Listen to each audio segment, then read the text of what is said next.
একসময় তিনি ছিলেন ভারতের king of good times. Private jet, luxury party, cricket team আর কোটি কোটি টাকার সাম্রাজ্য। কিন্তু হঠাৎ একদিন সবকিছু ভেঙে পড়ে। ব্যাংকের হাজার হাজার কোটি টাকার ঋণ নিয়ে দেশ ছেড়ে পালিয়ে যান তিনি। আজকের গল্প ভারতের সবচেয়ে বিতর্কিত ব্যবসায়ী বিজয় মাল্যার উত্থান আর পতনের কাহিনী। একজন বিলিয়নিয়ার যাকে মানুষ দেখত সফলতার প্রতীক হিসেবে, কিন্তু সময়ের সাথে সাথে সেই মানুষটাই হয়ে ওঠে ভারতের সবচেয়ে বড় অর্থনৈতিক কেলেঙ্কারির মুখ। এটা শুধু একজন ব্যবসায়ীর গল্প না, এটা ক্ষমতা, বিলাসিতা আর পতনের গল্প। 1955 সালে জন্ম হয় বিজয় মাল্যার। তার বাবা ভিত্তল মাল্যা ছিলেন বড় ব্যবসায়ী। বাবার মৃত্যুর পর খুব অল্প বয়সেই বিজয় পুরো ব্যবসার দায়িত্ব নেয়। তার কোম্পানি ইউনাইটেড ব্রুয়ারিজ ভারতের অন্যতম বড় অ্যালকোহল ব্র্যান্ডে পরিণত হয়। বিশেষ করে কিংফিশার নামটা হয়ে ওঠে বিলাসিতার প্রতীক। কিন্তু বিজয় শুধু এখানেই থামেনি। সে শুরু করে কিংফিশার এয়ারলাইন্স, ভারতের সবচেয়ে বিলাসবহুল এয়ারলাইন বানানোর স্বপ্ন নিয়ে। শুরুতে মানুষ মুগ্ধ হয়ে যায়। এয়ার হোস্টেস থেকে শুরু করে সার্ভিস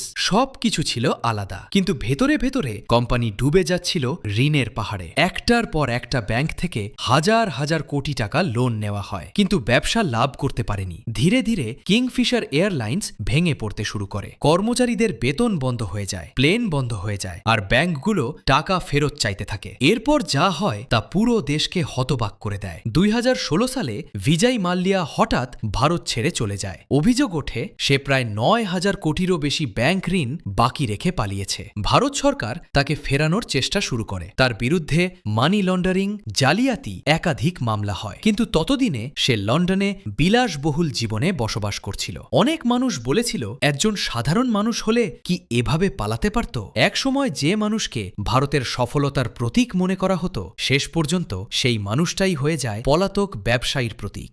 আজও বিজয় মাল্যা নামটা শুনলেই মানুষের মনে পড়ে